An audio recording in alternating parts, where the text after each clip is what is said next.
Hello everyone, मैं doctor विजय श्रीवास्तव अपने YouTube channel chemistry carriers पर स्ट्रक्चर ऑफ एटम के quantum mechanical model of atom के बारे में आपको बताने जा रहा हूँ। ये जो क्वांटम मैकेनिकल मॉडल है एटम का, ये बहुत ही इम्पॉर्टेंट मॉडल है और इसके पहले एटम की जो स्टडी थी और उसके विषय में जो व्यूज़ थे, जो ओपिनियन थी साइंटिस्ट की, उसको पूरी तरह से चेंज कर दिया। आपको बताएं कि न्यूटन्स लॉ ऑफ मोशन, इसके अनुसार कोई भी माइक्रोस्कोपिक ऑब्जेक्ट अगर मोशन की स्टेट में है तो उसकी ट्रेजेक्ट्री या उसका पाथ वेल डिफाइंड होता है, पूरी तरह से डिफाइन कर सकते हैं। मतलब हम किसी भी टाइम पर उसकी पोजीशन बता सकते हैं, उसकी वेलोसिटी बता सकते हैं, उसका मोमेंटम बता सकते हैं, यानी उस माइक्रोस्कोपिक ऑब्जेक्ट के बारे में सब कुछ बता सकते हैं और बिल्कुल एक्यूरेटली बता सकते हैं। तो ये जो मैकेनिक्स थी वो कहलाई क्लासिकल मैकेनिक्स, यानी जो न्यूटन्स लॉ ऑफ मोशन है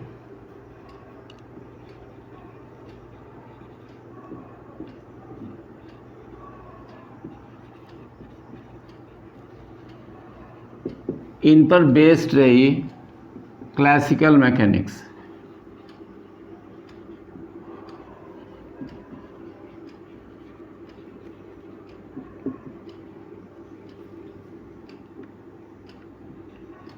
और क्लासिकल मैकेनिक्स के अनुसार कोई भी माइक्रोस्कोपिक ऑब्जेक्ट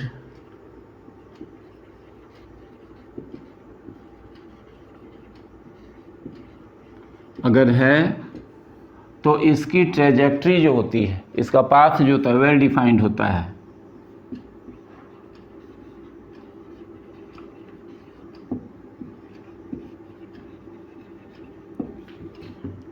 वेल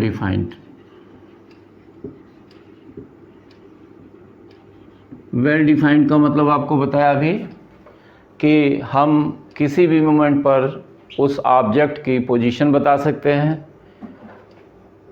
उसकी वेलोसिटी बता सकते हैं, उसका मोमेंटम बता सकते हैं, जो भी इंफॉर्मेशन चाहिए हम एक्यूरेटली बता सकते हैं, मेजर कर सकते हैं। लेकिन जब क्लासिकल मैकेनिक्स को अप्लाई किया गया माइक्रोस्कोपिक ऑब्जेक्ट्स के लिए,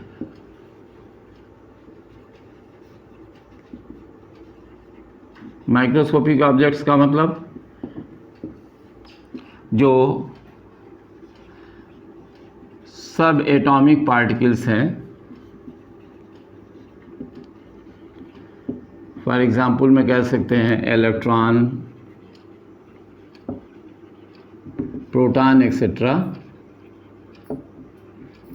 ये जो सब एटॉमिक पार्टिकल्स हैं उनके लिए अप्लाई किया गया तो ये क्लासिकल मैकेनिक्स फेल हो गया। बाद में लुइस डे ब्रॉगली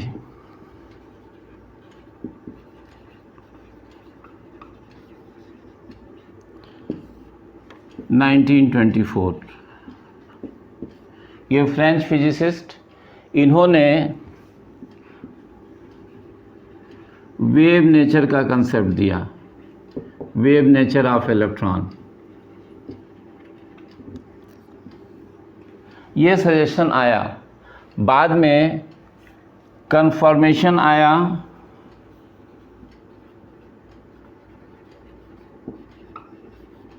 डेविसन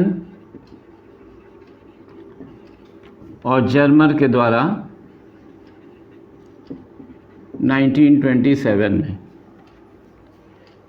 कि इलेक्ट्रॉन में वेव नेचर होता है। और जब वेव नेचर आया तो उसके बाद आया अनसर्टेनिटी प्रिंसिपल,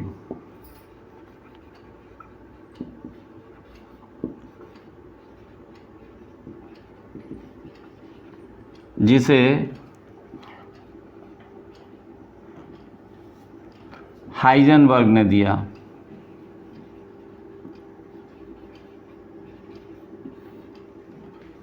1927।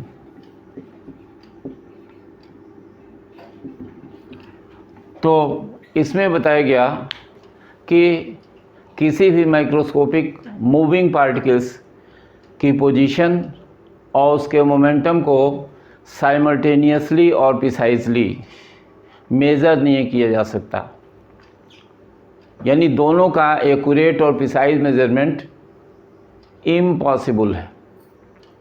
और यहाँ से कंसेप्ट ओरिजिनेट हुआ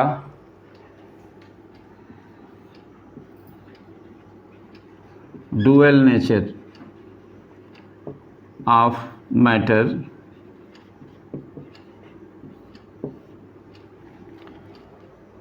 और यहीं से ओरिजिन हुई quantum mechanical model of atom, यानी जो वेव मैकेनिक्स या क्वांटम मैकेनिक्स है उसकी ओरिजिन दो चीज़ों पर बेस्ड रही।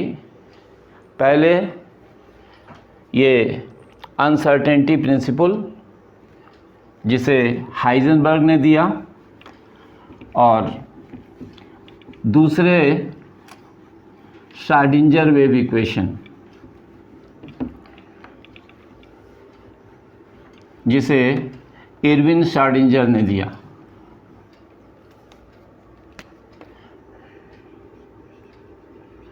तो वेव मैकेनिक्स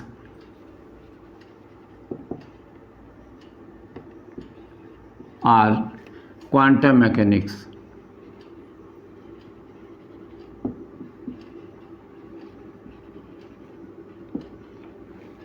इन दोनों की बेसिस क्या रही? पहला बताया आपको अनसर्टेनिटी प्रिंसिपल,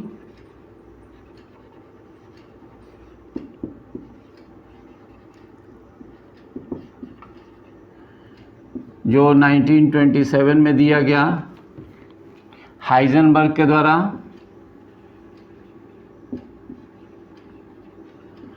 और दूसरा वेव इक्वेशन जिसे 1926 में इरविन श्रोडिंगर ने दिया।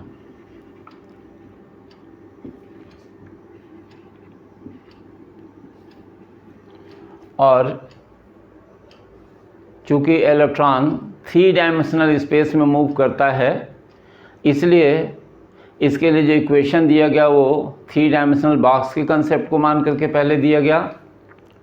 बाद में उसे जो है वो माना गया कि इलेक्ट्रॉन का मूवमेंट एक 3 डायमेंशनल बॉक्स में नहीं बल्कि एक स्फीयर में होता है, इसलिए जो बॉक्स के कोऑर्डिनेट्स थे उनको स्फेरिकल कोऑर्डिनेट्स या पोलर कोऑर्डिनेट्स में चेंज करके दिया गया।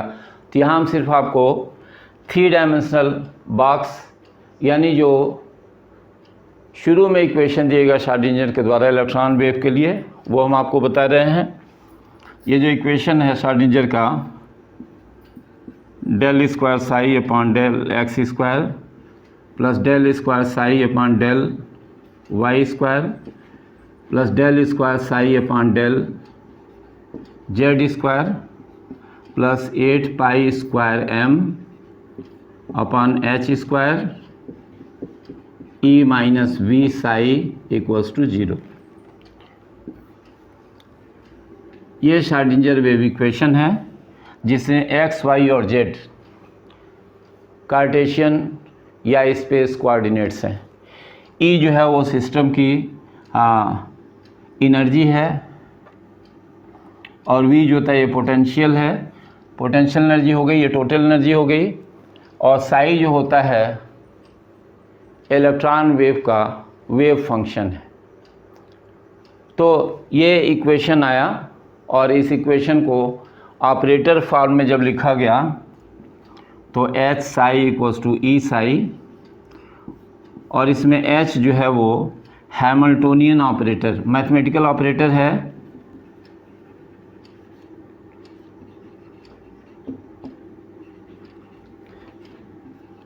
इसे हैमिल्टोनियन ऑपरेटर कहते हैं।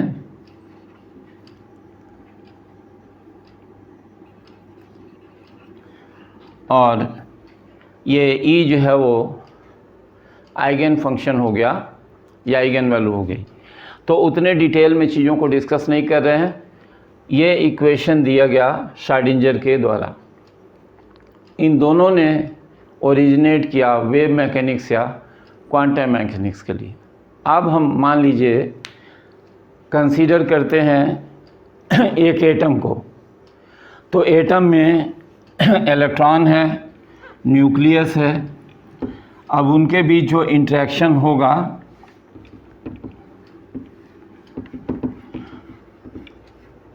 उसमें जो टोटल एनर्जी सिस्टम की होगी वो कांस्टेंट होगी। और टोटल एनर्जी अगर हम मेंशन करें एटम की,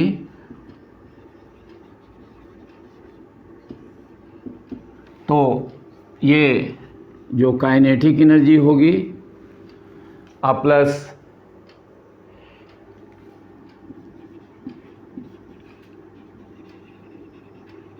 repulsive potential plus attractive potential.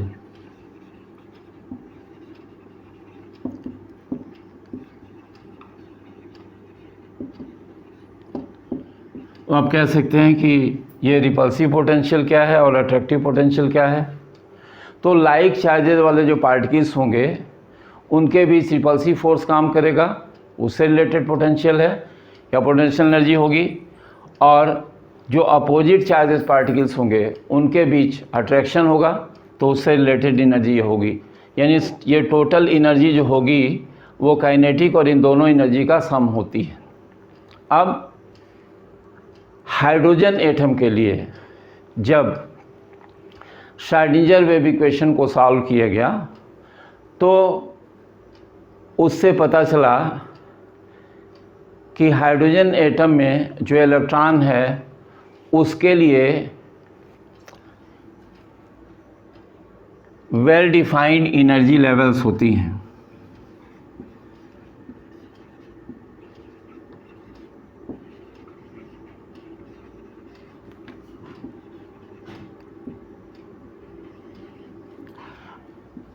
और ये जो एनर्जी लेवल्स होती हैं वो क्वांटाइज्ड होती हैं।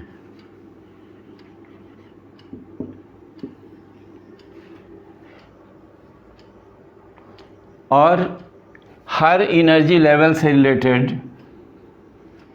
एक वेव फंक्शन होता है।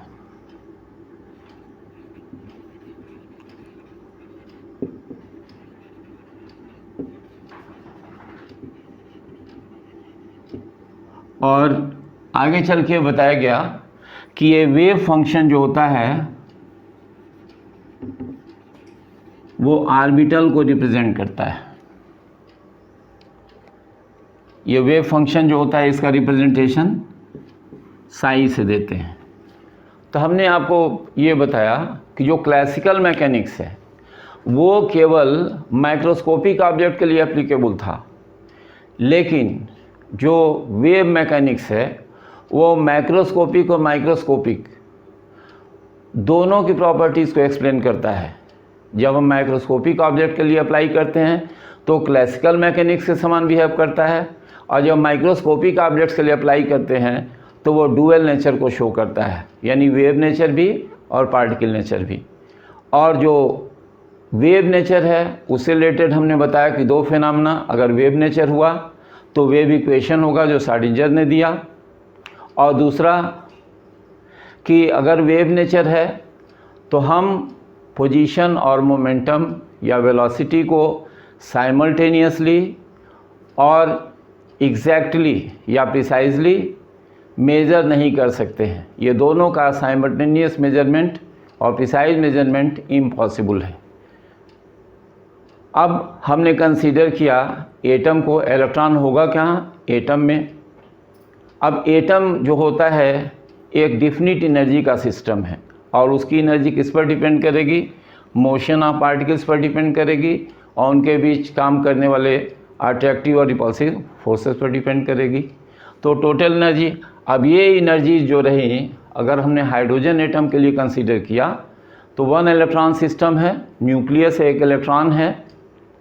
तो उसके लिए जब कंसीडर किया और श्रोडिंगर वेव इक्वेशन को सॉल्व किया तो पता चला कि क्वांटाइज्ड एनर्जी लेवल्स मिल रहे हैं। इलेक्ट्रॉन सभी पॉसिबल एनर्जी लेवल्स में नहीं पाया जाएगा, हर एनर्जी लेवल की एक डिफिनिट एनर्जी है और वो एनर्जी क्वांटाइज्ड है और हर एनर्जी लेवल से रिलेटेड एक वेव फंक्शन है। तो ये चीज़ें बताई गई वेव मैकेनिक्स या क्वांटम मैकेनिक्स में। तो चूँकि ये बहुत वाइड रेंज की चीज़ है, सारी चीज़ों को हम डिस्कस नहीं कर सकते, तो हम आपको अब बता रहे हैं कि जो इस पर बेस्ड जो मॉडल दिया गया, जिसे हम क्वांटम मैकेनिकल मॉडल कहते हैं या वेव मैकेनिकल मॉडल कहते हैं एटम का, उसके इम्पॉर्टेंट फीचर्स क्या हैं। तो अब हम आपको बताने चल रहे हैं important features of wave mechanical model.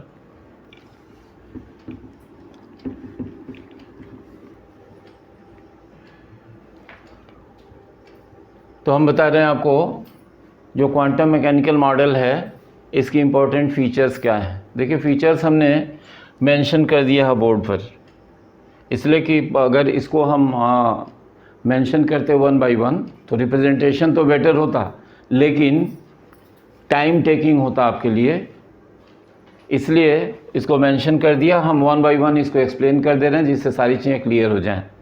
तो जो क्वांटम मैकेनिकल मॉडल है इसके इम्पॉर्टेंट पॉइंट्स या इम्पॉर्टेंट फीचर्स हम आपको बता रहे हैं कि क्या है, मॉडल में क्या बताया गया। पहली चीज़ ये बताई गई कि किसी भी एटम में इलेक्ट्रॉन्स की जो एनर्जी होती है वो क्वांटाइज्ड होती है, यानी जो एनर्जी लेवल्स होते हैं वो क्वांटाइज्ड होते हैं, पहली बात। दूसरी बात बताई गई कि जो क्वांटाइज्ड एनर्जी लेवल्स होते हैं वो इसलिए होते हैं क्योंकि इलेक्ट्रॉन में वेव नेचर होता है, और जो क्लासिकल मैकेनिक्स था उसमें वेव नेचर कंसीडर नहीं किया गया था, क्योंकि माइक्रोस्कोपिक ऑब्जेक्ट्स के लिए वो उसमें कंसीडर किया गया था, माइक्रोस्कोपिक की बात नहीं थी। लेकिन जब माइक्रोस्कोपिक ऑब्जेक्ट्स की बात आई तो वहाँ वो कंसेप्ट फेल हो गया, और बाद में जब वेव नेचर इंट्रोड्यूस हुआ तो पता चला कि इलेक्ट्रॉन्स के न जो एनर्जी लेवल्स होते हैं एटम में वो क्वांटाइज्ड होते हैं। तो ये दूसरी चीज़ बताई कि वेव नेचर पर बेस्ड है existence of quantized energy levels, ये वेव नेचर ऑफ इलेक्ट्रॉन पर बेस्ड है। अब उसके बाद से बताया कि किसी एटम में जो इलेक्ट्रॉन है उसके लिए अनसर्टेनिटी प्रिंसिपल क्या कहता है। अनसर्टेनिटी प्रिंसिपल कहता है कि the simultaneous and precise determination of position and momentum or velocity of a microscopic particle is impossible। not possible नहीं कहता है, वो impossible कहता है। मतलब न पहले पॉसिबल था, न आज पॉसिबल है, और न फ्यूचर में पॉसिबल होगा। तो impossible कहता है, यानी हम इलेक्ट्रॉन की बात जब भी करेंगे तो सर्टेनिटी के टर्म में नहीं करेंगे, प्रोबेबिलिटी के टर्म में करेंगे। तो ये चीज़ बताई गई जो अनसर्टेनिटी प्रिंसिपल के अनुसार जो होती है वो अप्लाई हुई। उसके बाद से जो वेव फंक्शन है, आपको बताया कि हर एनर्जी लेवल से रिलेटेड एक वेव फंक्शन होता है, और किसी एटम में इलेक्ट्रॉन से रिलेटेड ये जो वेव फंक्शंस होते हैं वो एटॉमिक ऑर्बिटल को रिप्रेजेंट करते हैं। और आगे चल के आपको बताएंगे कि एटॉमिक ऑर्बिटल्स जो होते हैं वो 3 डायमेंशनल प्रोबेबिलिटी रीजन्स होते हैं, ऐसे स्पेशल रीजन्स जिनमें इलेक्ट्रॉन के फाइंडिंग की प्रोबेबिलिटी न्यूक्लियस के सराउंडिंग में मैक्सिमम होती है, और वो वेल डिफाइंड शेप्स के होते हैं। उनके सरफेस को, उनकी बाउंड्री को जब वो मिलाया जाता है, बाउंड्री जब उसकी बनाई जाती है तो डिफिनिट शेप्स आते हैं। तो वही बताया आपको कि जो वेव फंक्शन साई है, जिसे जो कि एटॉमिक ऑर्बिटल को रिप्रेजेंट करता है, उसकी अपनी कोई फिजिकल सिग्निफिकेंस नहीं है, इसलिए कि वो ये सिंपली वेव के, अगर ये वेव हम दिखा दे रहे हैं साइन वेव इस तरह से, तो किसको दिखाएगा? Amplitude of the wave, wave के एम्पलीट्यूड को केवल दिखाएगा, इसलिए उसकी कोई फिजिकल सिग्निफिकेंस नहीं है। लेकिन जब वो साई स्क्वायर के टर्म में आता है और स्पेशली उसका रिप्रेजेंटेशन हम साई मॉड स्क्वायर के टर्म में जब लेते हैं तो ये बताता है कि न्यूक्लियस के सराउंडिंग में इलेक्ट्रॉन के फाइंडिंग की प्रोबेबिलिटी जो होती है वो एक 3 डायमेंशनल रीजन है और उसमें हम फाइंड आउट कर सकते हैं कि मैक्सिमम प्रोबेबिलिटी कितने रीजन में है, और ये मैक्सिमम प्रोबेबिलिटी रीजन्स ही कहलाते हैं एटॉमिक ऑर्बिटल्स, और ये वैल्यू जो होती है हमेशा पॉजिटिव होती है। तो इस तरह से हमने आपको बताया कि जो वेव मैकेनिकल या quantum mechanical model of atom है वो क्या है। तो इस वीडियो लेक्चर में इतना ही, अगले सेगमेंट्स को हम नेक्स्ट वीडियो लेक्चर में लेके आएंगे। आप वीडियोस देखते रहिए, चैनल को लाइक और सब्सक्राइब कीजिए और शेयर कीजिए। बहुत बहुत धन्यवाद।